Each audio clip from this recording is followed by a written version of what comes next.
Bonjour mes frères congolais. Bande Konyon Sobozolanda Biso Libanda Yamboka, le diaspora congolais. Apesi binombote. Bande ko oyo bazana kati ya République démocratique du Congo. Azopesa binombote binonyonso na kombo na Yesu Kristo ndenge bolanda kabiso. Zambe asunga pe bino abakisela bino pe lisusu makasi. Kobomona ka bolamu ya mboka na biso ndenge mboka ezokende ko évoluer. Napesi ba diaspora nyonso mbote. Napesi mama Jackie Elungu na Londres. Mama Jackie yo landa biso mama na ngai opesa biso ba conseil. Napesi yo mbote place ovandi. Na ba soutien na nyonso makasi opesa biso. Ozopesa bino mbote bino nyonso. Poto sepeli po bolandaka pe biso, bo pesa biso pe ba conseil, bo bakisela biso pe mayele na ba information mususu. Tango moni na pesi bino mbote bino nyonso. Bandeko boyebi bien ke toyaka pona kosolola masolo ya mboka. Masolo ya mboka na biso ndenge ezo évoluer depuis ndenge tozalaki na limité jusqu'à ce que Tokei parlait de la nation 37 ans. Obiso tosali nanzela. C'est-à-dire totambola makolo. Kolongwa parler de la kolongwa une permanence na 11e rue jusqu'à komana parler de la nation tosala 37 ans nanzela. Ndenge bana Israël basala na Moïse. Mais quand même histoire na biso et pour apporter solution. Solution eza nini eza kozala na mokonzi oyo Aouti na permanence na biso IDPS na kombo ya président Félix Tshisekedi Tshilombo. Atambola ye mokote. Na lit na ye atambola na bato ebele. Peuple congolais ba combattant oya biso la force du progrès, Ligue des jeunes, département nyonso. C'est que ba appuya mokonzi. Parlement debout y compris, la force. Accompagnant mon konzinalit na ye. Wana tango wana batu balemba ki déjà. C'est-à-dire papa Tshisekedi a kufi pe à son âme. Batu bazaki lisusu na elikia te. Batu bazaki lisusu na eloko moko babanda kozela te. Mais kati ya parti na biso tozalaki na ba étoile. Oyo batu bayebaki te. Ba mususu ba décourager ba kota na ba parti politique mususu ezanga ta objectif. Mais tango baye komona parti politique na biso ya IDPS et ko kende na congrès na ensemble. Asangani bongo nyonso baye ko bimisa mutu moko. Et na époque wana pona ko la kisabino be tozalaka na démocratie na parti politique. Ba candidature ebimaka ebele na congrès pona ko postuler na poste ya présidence ya IDPS. Ozaki na ba professeur Tshilombo. Ozaki na ba président Félix Tshisekedi actuellement le président de la République. Tango tokenda na congrès démocratie monana. Et là qui penza ba applaudir tina libanda mboka. La communauté internationale avait même pris acte. Toyoka pena bande kona biso mususu. O bazaki na régime na période wana. Il y a FCC. Ba applaudira, ba betaka maboko pona koloba que ce qui s'est passé à l'IDPS. Et la démocratie. To pesa ka pe ba invitation. Na ba parti politique mususu po beya ko participer pona komona façon nini IDPS ezalaka na démocratie. Y compris Maman Bazaïb, actuellement ministre du tourisme. Maman nazo pesa mbote place ozali Maman Bazaïne. La combattante. Makila na ye yebani. Pe oyebi place outi. Yango ndie lelo tozomona na kata kosala musala malamu. Bo participer na élection wana tobimisa mokonzi moko na kombo Félix Tshisekedi Tshilombo. Bandeko mususu balemba. Baloba Fachi. Félix. À ce temps-là, le nom était seulement de Félix Tshisekedi. Malgré les lois, Bakombo et Bakisambi, Fachi Béton, Bamukwantombolo, Fachi, Banani, Baegle. Mais à l'époque, c'était Félix Tshisekedi. Bandeko, qu'est-ce qui s'est passé? Tant que tu président Nabiso comme Abandako dirigeait parti à IDPS, Atikela Kabiso, notre héros vivant, au papa Tshisekedi Atikela Biso, c'était Jean-Marc Kabunda Kabunda, le 520 Jika. Oya Ningisaka FCC. Tango Jean-Marc Kabunda n'est président et à parti, tozalaka na secrétaire général na kombo Augustin Kabouy. Batouana na mibale. Nde batikala na période de turbulence. Na parti politique na biso Union pour la démocratie et le progrès social. Et le secrétaire général Augustin Kabouy Mwanabute, mon père à moi. Comme moi je m'appelle et je me nomme Eric Ntumba Kabouy. Et je le confirme. Bango wanende basimbi baton ya commandement ya IDPS.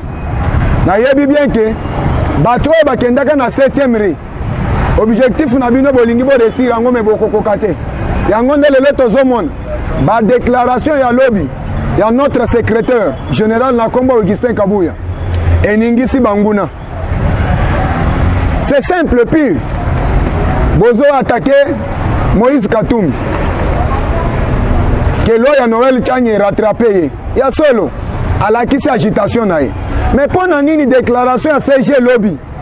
Et bimisi pe agitation. Et c'est simple. Manque de communication. Manque de respect na déontologie de communication. Nde loko CG alingi a regarder. Nde loko CG alingi a bongisa. Toko zala o alobi mususu. O alobi mususu te.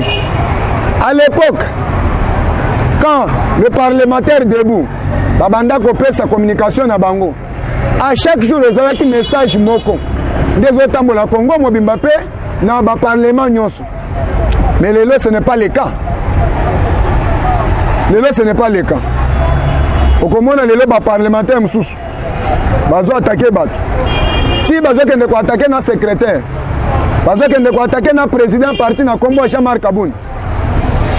Si on appelle ça un conseil, s'il y a un problème à traiter, Zonga Nanda Kunabino, le secrétaire est permanent. La permanence. Ok, au sein de l'audience, au lakisi déclaration nayo. Secrétaire a copié sa réponse. Lorsque vous ne serez pas satisfait, au conseil on a eu débat parce que tout ça la démocratie. Jusqu'à ce que vous conclure et l'autre vous bimis. Mais ils ont été pour les canaba médias. Qu'on peut savoir information, ils ont respecté la déontologie de communication. Ils sont des journalistes, ils sont des radio, des télévision. Ils sont manipulés. C'est-à-dire que tout le monde a bimi kaboy. Bo sala boy kaboy azo sala boy. Bo finga ye boy po sali boy. Mais tant que biso teleki na période de turbulence. Batu wana bacheleka bango mbongo na zolo pa FCC. Ba dollar rebelle. Oh, balingaki kutu bateka ta parti politique na biso. Mais bateka te. Na bete kabino lisolo. Bruno Chibala, ancien secrétaire. Il y a eu des personnes dans le département naï. Apportaka ba autorité na biso plainte na parquet ya Matete. Pour na koboto la permanence. Azaki na force pour bangonde bazaki na justice à l'époque.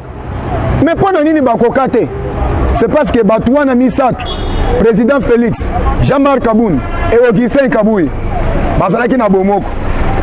Et pe vision na bango. Na bomoko na bango le londe commissaire président Félix na pouvoir. Boyebi pe étape nini tolekeli. Pour na kokoma na pouvoir. Tosala na bino campagne à passe qui n'a pas contribué les $1. Qui n'a pas contribué les 1 dollar? C'était pourquoi? C'était pour l'amour du parti.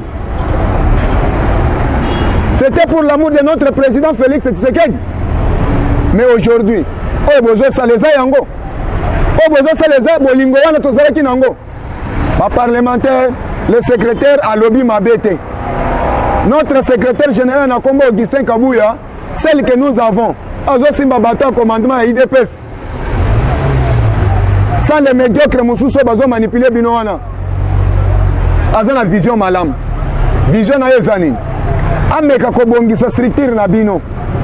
Ayeba qui peut parler, qui ne peut pas parler. Les lois 100 jours, combien belé? Nous sommes en besoin de visibilité. Mais quand on a visibilité, il faut que nous besoin de un message. Ce qui est l'église catholique a zoté à l'élo. Message à côté de Saint-Bernard. Et qu'on a à côté de Cardinal Nanini, Notre-Dame de Lingual. C'est-à-dire message moko. Biso pe ba parlementaire to zala kana message moko. To yeba pe ko respecter déontologie à parti. To yeba pe ko respecter déontologie à communication. To yeba pe ko respecter ba membre à parti o ba moni passe lelo na biso y compris pour ne ko komisa mokonzi na pouvoir. Bozolo ba secrétaire général azo pesa ba membre na ya famille misala. Ngai na za ao. Nazolo. C'est parce que nous avons une réalité à partir. Nous avons une réalité à pouvoir. Nous avons une réalité à pouvoir.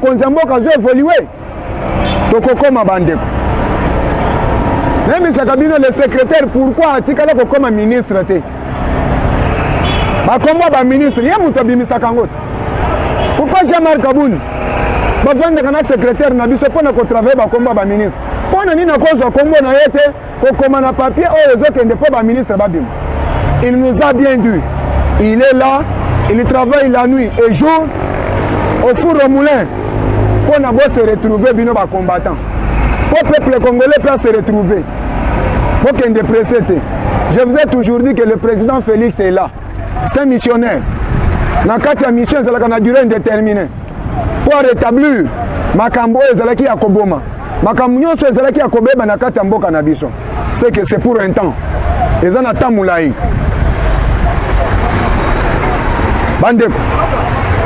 Bandeko nangai.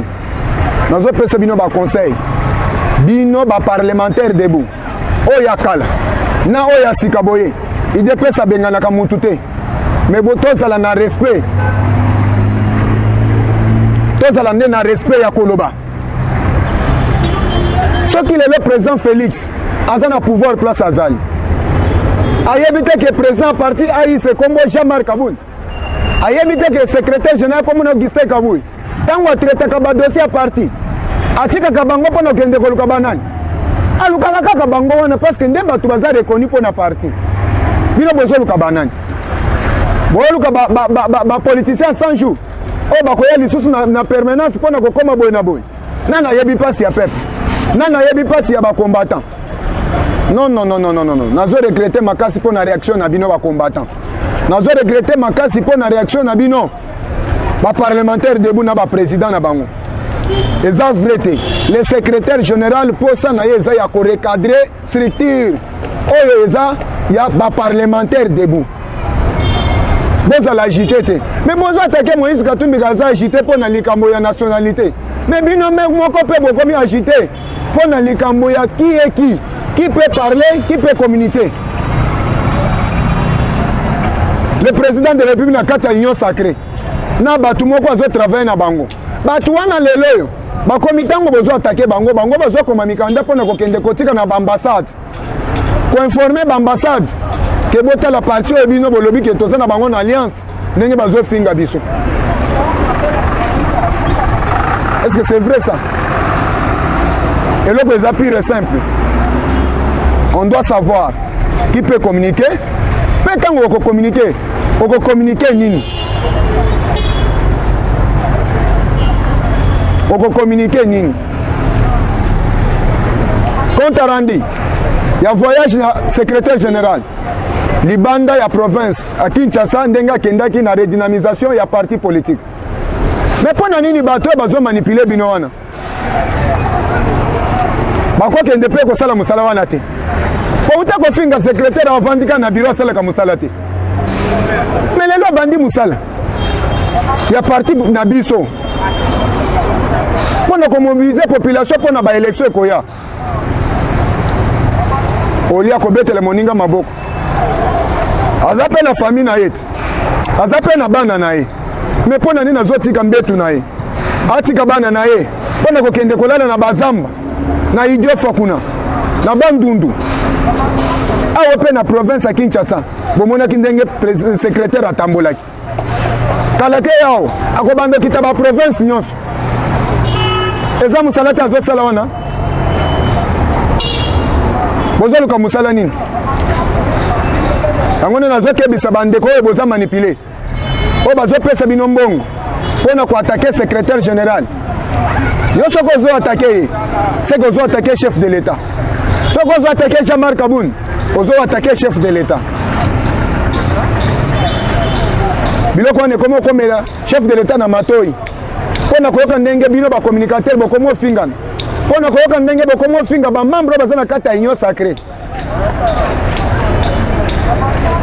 bato wana baye na volonté bato wana baye na malamu maloba malamu oyo chef de l'état sololi na bango na vision ya mboka mpe totali depuis babandi bakomi kosala mosala bien me mpo na nini koatakaka bango biso toyebi biso idps bien ke soki moto asali mabe toatakaka ye soki moto asali malamu tobetelaka ye maboko me tozala na façon nini oyo biso tokolobela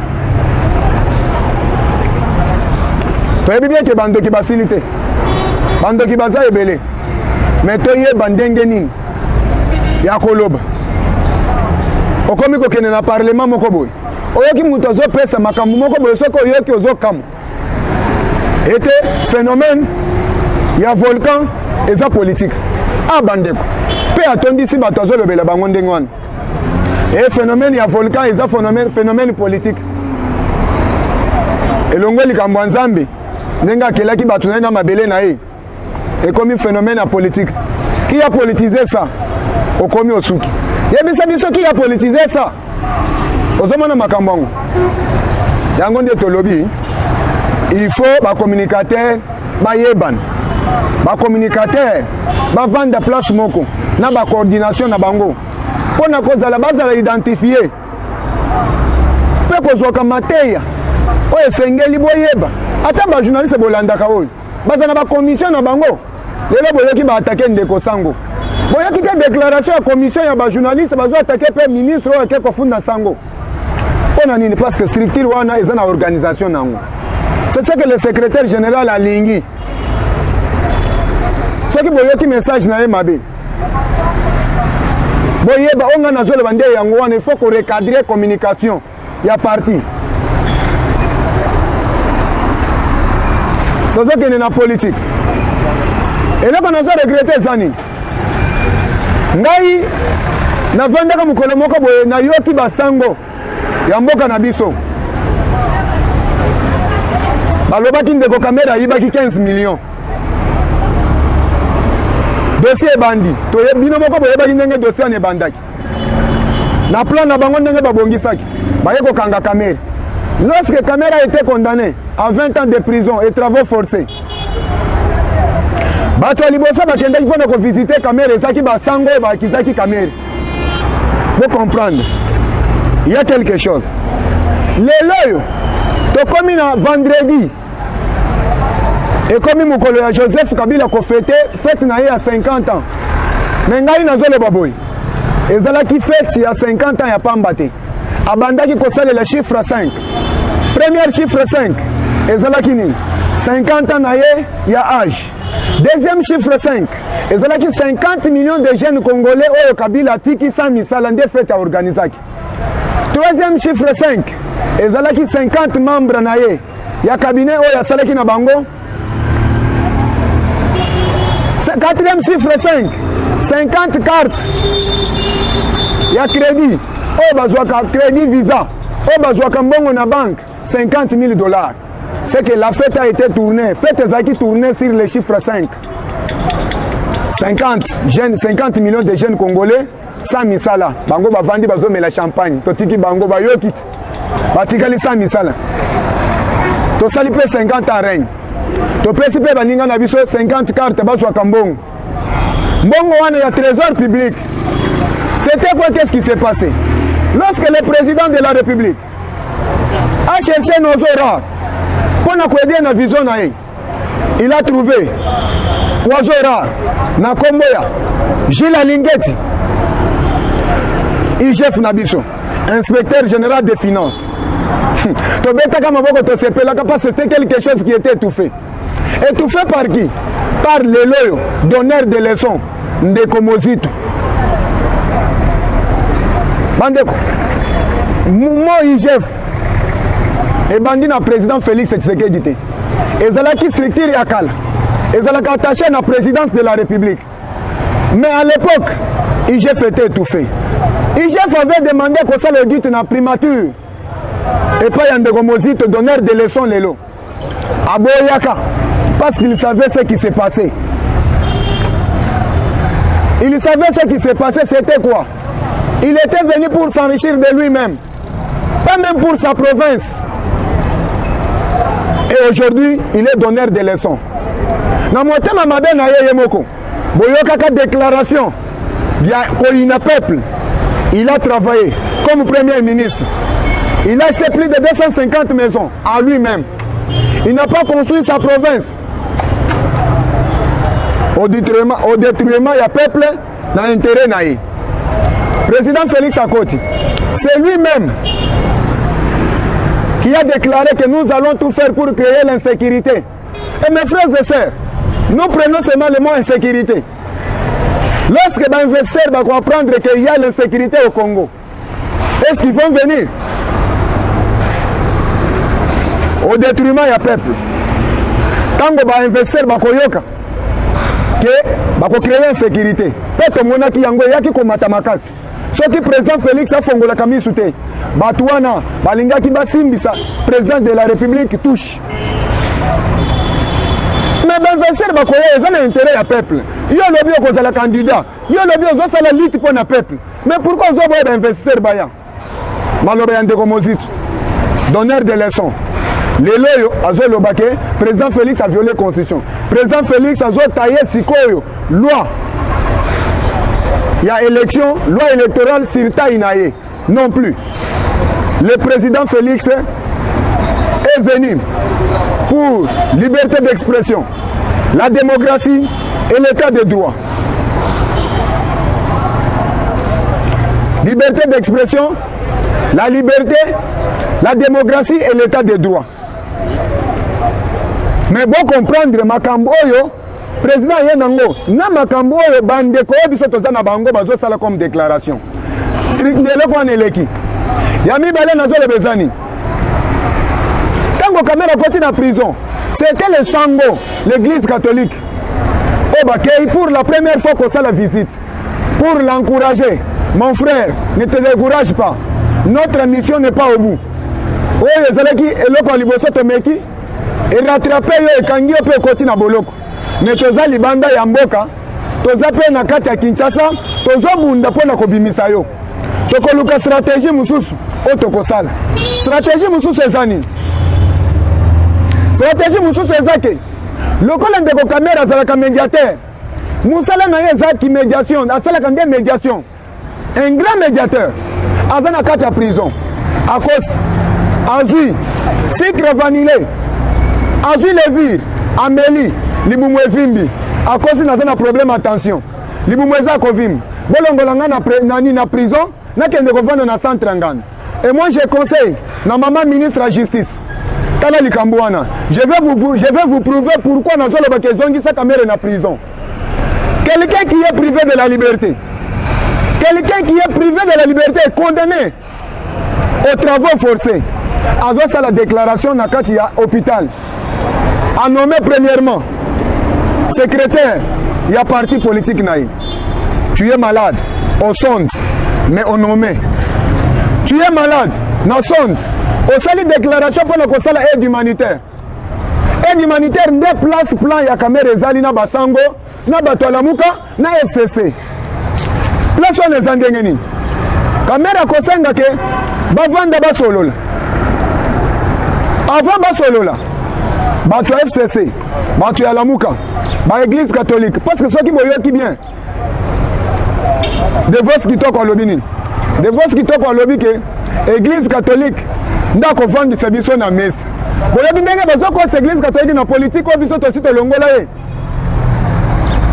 ntango akovanda bakosenga église catholique akos'imposer devant le président de la république aidez-nous ya kobimisa ndeko Kamere abima po tovanda place moko tosolola po topesa solution na makambo ya est etango Kamere akobima mais nazosepela na justice baverrouilla déjà balwa nyonso ya code pénal na condamnation ya Vital Kamere oyo ekosenga ata ndenge aza wana baverrouilla déjà il ne peut jamais bénéficier en ta grâce présidentielle. Wana c'est la justice. Nde basali biloko wana. Condamnation Vital Kamere, c'est la tête qu'il peut jamais, il ne peut jamais bénéficier en ta grâce présidentielle. Mais bokei non c'est la dialogue. Mais comment se fait-il? Aide humanitaire. Ils ont se transformé en dialogue. Kabale zawana. Azong. To vanda na mesa moko. To solola. Tango toko solo toko silisa kamera kotika la libanda. C'est-à-dire mbongo ya batu. Il y a peuple congolais Vital Kamere Yibi et kokende dans le vide. On a peuple atikala à CP la lobby état de droit ngo Félix Tshisekedi amemeli biso. Boyoka masolo. Boyoka yango na zolo bataso ke langese ye. Mais makoro benyo ceci la kate. Makoro de muso etikalaka. C'est-à-dire ba mafia, ba idée mabe, ba sila kate. Malgré tout ça na kati ya kobundi impunité. Mais batouana na bazanga kate. Mais plan na bino, to si to dévoiler ango, peut échouer. Plan na bino, to dévoiler yango peut échouer. Troisième chose. Papa oh l'église catholique. Il a traité le FCC pour les médiocres, que de médiocres dégage. Na kombo ya cardinal Mosengo. Mais le vendredi, qu'est-ce qui s'est passé? Ce qui s'est passé, c'est quoi? Vous avez traité Bato FCC pour les médiocres. Batouana besoin bengi sayo pour qu'il ne la messe. Il y a Joseph Kabila, il y a 50 anniversaire. Ba saboter yo papa. Ba saboter on dengeni. Yo zala na église catholique. Place basale la kamesi yangwana. Mais pourquoi besoin bengi la yo? Na kati ya ndako ya mutu moko boye songolo na koma Emmanuel Shadari. Boche mesa otelemi ozo sala messe. Bandeko. Boyoke loko oyo ngana yoki na munoko ya oya zalaka cardinal na kombo Mosengo. Azalo baboy, nous sommes venus pour nous kosambelela le président de la République Joseph Kabila. Ozo rêver ndoto ya baba. Ozo rêver. Kabila azali sous présidente. Président de la République azana Kombo. Oyo toyebi. C'est président Félix Tshisekedi Muku Antombolo. Béton, Aigle, le président de l'Afrique. Ozo rêver. Papa, enveloppe ni ba pesio. Enveloppe ni ba pesio pour la constitution à niveau wana. Contradiction. C'est comme ça avec nos politiciens. J'ai toujours dit que bandeko ba dirigeant boko ba saka na maîtrise la politique té. Biso ba tout vandi libanda. Denga to saka na kati na sanzete na limité. Ba te excellé qui est fingi. Ko saka na misala té. Botika la kakao. Mais lelo avec cours biso to jouer papa Tshisekedi. Nous avons la maîtrise. Nous avons la maîtrise. Tozo ça la politique lelo. Ba toi ba saki ba dirigeant. Oh, il y a la constitution, il y a maîtriser la constitution. Pourquoi? Parce que il y a qui moïb. Il y a qui moïb. Il y a la constitution. Exemple, l'article 85 de la constitution nous parle d'un état de siège. Joseph Kabila militaire, surnommé chef d'état-major. La constitution prévoit bien pour l'article 85 d'établir un état de siège. Joseph Oyebaka Yango, c'est un civil, n'a combat Félix Tshisekedi, qui a quitté les pieds, limité, jusqu'à la cité de Loya, la palais de la nation. Et il avait fait 37 ans, il y a pied, oh Tamboli Kolongo, Boyoka. Voyage, il y a Bana Israël avec Moïse.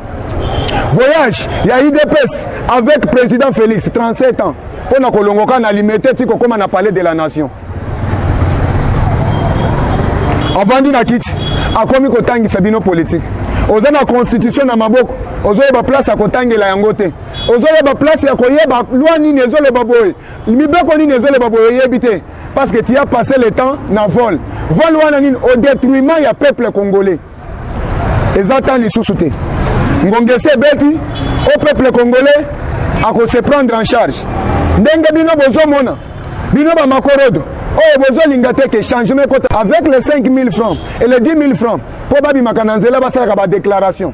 Et lorsque loko malamu elingeya bozo décourager ba peuple. Toyebi. Mbongo bozo kaba. Eza mbongo boyibaki. Et kosi la bino. Botuna batu bakende exil politique. Nde bakoyebisa bino makambo eleka na mbongo ya l'État. Botuna Vital Kamerhe, il avait travaillé avec Joseph Kabila. Mais quand il a quitté Joseph Kabila, pour ne côté que le héros de l'ombre de Joseph Kabila en politique. Santé na ezaki ndengeni. Abebaka. Azanga kata mutu kakotambola nango. Toya komona Santé Vital Kamerhe lorsqu'il est devenu directeur de cabinet chef de l'État. Et tu sais bien que tu avais craqué la population qui avait accueilli Félix Tshisekedi lorsque vous avez quitté Kenya pour le retour à Kinshasa. C'est pour vous montrer que le Parti populaire du Congo et d'Afrique, on parle de l'IDPS, l'Union pour la démocratie et le progrès social. Bon, répétez, biso tozo bang élection te. Ce qui veut le bilan là n'a pas quoi. Que toi qui es dans l'élection, toko kende et nous allons le battre. Nous allons le battre. Vous avez utilisé la méthode Nabino Nyonso. On a ko djembel. Na tuna kabino. Leadership babota makanango. Bokendaka dialogue à Saint-Sylvestre. Bokendaka dialogue à Oya. Batu nyonso lelo bazo sa l'agitation. Papa Tshisekedi atinda kabino. Bokende ko solola, boye langai accord. Bokokate pendant 48 heures. Tango bozongi na limité, vous avez dit quoi? Boyebisaka papa Tshisekedi que tchela biso président Félix Tshisekedi. Aza la coordonnateur na biso ya délégation. Et quand le président Félix est parti, nous avons l'accord de Saint-Sylvestre. Et tant que le président Etienne Tshisekedi paie son âme, a pris l'accord. Atindaka ngona conseil de sécurité. Conseil de sécurité a adopté accord wana. Et comment accord moko reconnu par le niveau international. Et cet accord-là qui a attrapé Joseph Kabila aujourd'hui. Papa Etienne Tshisekedi, là où vous êtes, que les anges vous accompagnent toujours. Parce que vous nous avez laissé quelque chose du bon. C'est l'accord de Saint-Sylvestre qui a mené le lait de Joseph Kabila Long. Et qui avait mené cet accord? C'était le président Félix. Quand vous avez un rassemblement, c'était le président Félix. C'est-à-dire leadership Babota Makanango. Leadership Babota Makanango. Le long Martin Fayulu Lozoloba, qu'il a gagné les élections. Tu as gagné les élections dans Kodjembel, IDPS. En 2006, vous avez allié à MLC. Vous avez trahi le MLC. Vous avez quitté le MLC pour aller dans 11e mairie, demander et plaider par Augustin Kabouya, notre secrétaire général aujourd'hui. Quand il s'engage dans la réunion, na banda ko ya pe na sala visibilité na IDPS. Oyaka na parlement na biso ya ACPA. To funio. Oyeboka kutu koloba te. Oloba wasima koloba na le général Neville Ilunga. Akorisha kiyo, baloba kaboyete baloba kaboy. Papa, zalana charisme politique. Soko za na maîtrise te. Oganga kate.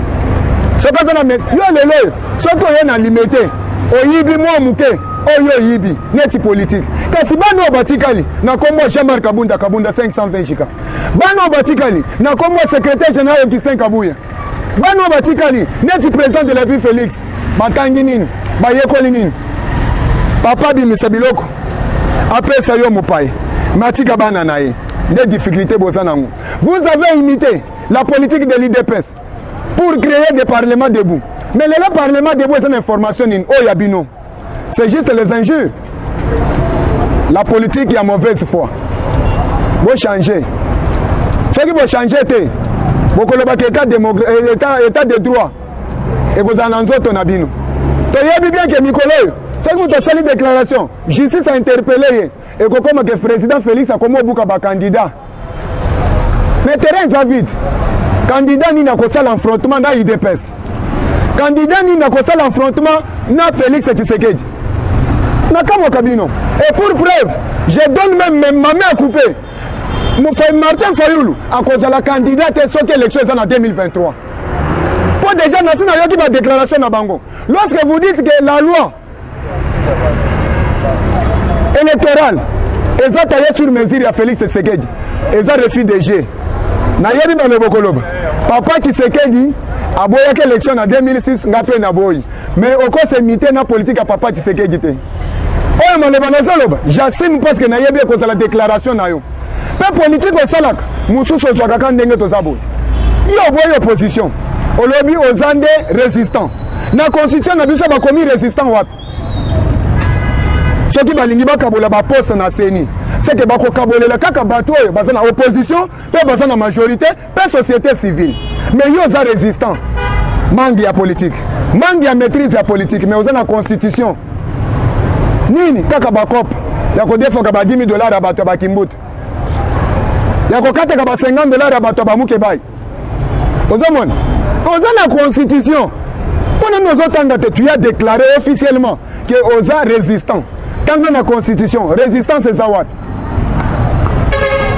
Tozo yebi sabino hein. Bo bandel. Bo zonga pe place biso tozaki na sa banzete. Bo bande pe ko solola. Ce qui beaucoup une infiltration, bo yeme hotelemi pona ko apprendre politique. Si vous demandez na mwana moko ate ya parlement debout ya IDPS. Ce qui a décortiqué la politique congolaise, vous verrez qu'il a été formé. Mais Kende na bato bazo telema bazo bina wana. O bazana mbunda, c'est-à-dire Paloubis. Oleki Paloubis. Opposition et Longo Yanzela, opposition commis à téléphone. Opposition biso to sala à téléphone té. Biso to sala opposition. Il y a ceux qui balobi le ville morte. Ce qui va le dire, le tobi mananzela to kende na place tel to ko kende. Opposition za téléphone te. Bande ko mususo bo sali na ipene na félicité bino. Bana mboka basaka ndengwana. To linga ka bando kité. Lokola bo beti ya wana zolo mulaine tu Rwanda na kombo soki ya nani oyo mutu alamuka wana. Bo sali bien. Ba Congolais balingi lisusu buzo bate. Yo zo ka mutu kana yo kende na chauffeur na yo soki na ipene ke zo sala meeting. Ba fongoli hein. Balaki ce que Congolais ont une sous distraction. Au sakani mingi. Bino, le état de droit comme éliminer le libertinage. Ou bien démocratie comme éliminer le libertinage. Pour les kaka place non sofinga ka mokonzi. Mokonzi zakana moninga te. Moninga ya président de la République eza son homologue. Ou soit Sassou Nguesso, ou soit Eduardo, ou soit Donald Trump, ou soit John Biden, ou soit président Kenya. Mais baninga ya président. Yo komiko kende bo ndeko chilombo oyokit alinga kutuba buko ata loboko wana po musana na bino ezalaka ata soki babeti yo gifle oagrave ezwi bandage okangi na loboko e babuki ngai nanu bomoni te biso tomona tala misu na nga bien eza rouge jusqu'alors nanu emele miliki te po ezonga pembe bagaz nanu bino bozwi bagaz te bokomolema au sali marche de Pont Matete jusqu'à 17e rue au Sengi Sikre. Bato bo le pine comment réclamer pine. C'est-à-dire marche échangée. Nyonso wana nini? Manque de radicalisme politique. Manque de constance politique. Un politicien azamuto le bakaliloba. Akei nango jusqu'au bout. Tenez bien que la politique est dynamique, ça change du jour au jour. Mais il faut qu'on y ait. Qu'on se rattraper. La place politique est zali. Politique mokonzi Félix a un na vitesse moko boko kate. Politique Félix Tshisekedi a na vitesse moko. Pour preuve, poso monete ba bransard bazo kende ko bakisa président. Notre pays a été déjà déborné. Moka na biso ezalaki déjà ba kataka misisa nyonso pas Joseph Kabila. Mais lelo, avec grâce à Jésus-Christ, il nous a donné un ange. Na Congo Félix Tshisekedi. A commis qu'on fongo la place nous sur Joseph Akangaki. Kabila avait déjà préparé quoi? Kabila avait préparé que après lui, moi cannabis comme on est Somalie. Kabila avait préparé moi cannabis et comme crise à Makas. Mais le président Félix a trouvé sur la table Joseph Kabila en train de négocier pour vendre un Congolais à $0.5 après avoir côté ma carrière minière abanda qu'on négocier déjà. Pour preuve, dans tout le cabinet, cimetière il y a l'état na Kinshasa zalaka wapi. cimetière ya l'état ezalaka te mais cimetière ya baprivé bapoliticien ezali nyonso wana nini bazotika biso na nzala maladi eyaka soki okufi bakokende kokunda na lopangu ya politicien oyo atie cimetière na kombo ya nécropole na kombo soki nini okokende kuna bakotaxe ye cher c'est-à-dire commerce ya peuple congolais tina bibembe commerce ya peuple congolais bonyokoli peuple botiki bango na nzala bakufi oye mpo bakunda na mabele oyo ya leta mabele ekomi ya yo okomosenga 2500 dollars mpo bakunda boyeki nde bonyokolaki peuple. Maman Olive Lem, je te pose une question. Lorsque vous étiez au pouvoir avec ton mari Joseph Kabila, yebisanga hôpital ya l'État obino botongaki na régime na bino. Boyebisanga bilanga ya l'État obino bosalaki. Bilanga privé. Entreprise privée. Olongoli égal, olongoli ergaman au commissaire égal. Mobali na olongoli ba port nyonso ozaki ya l'État et komi ya ye. Après oya na leçon. Bokozana na leçon moko te bokopesa. Toza na bino. Peuple congolais déjà ndenge baza boy. Baza lisu likolo lisu. Baza na kanda mabe. Bokundaka déjà mboka na biso mais présentement Dieu nous a envoyé un ange. Na kombo ya président Félix Tshisekedi Moko Antombolo. Je vous donne mon numéro. Plus 243 85 060. Plus 243 85 060. Masolo mboka tozolo bango kaboy. Ti tozo kende ti na suka. Bato oyo bazui carte. Il y a 50 000 dollars. Justice à répondre, bino. Justice à Zouabino. Yo, ministre de la Finance. Nakombo, il y a celle là. Ozo qui ne comporte. Sango pour justice nini, plainte pour nani. Qui s'excuse, s'acquise. Agitation. Tu étais ministre de la Finance à l'époque. C'est-à-dire, les dossiers vont vous rattraper. Ne soyez pas agité. Moi, c'est Eric Ntumba, Kabouya. Kabouya comme Augustin Kabouya. Merci, bye.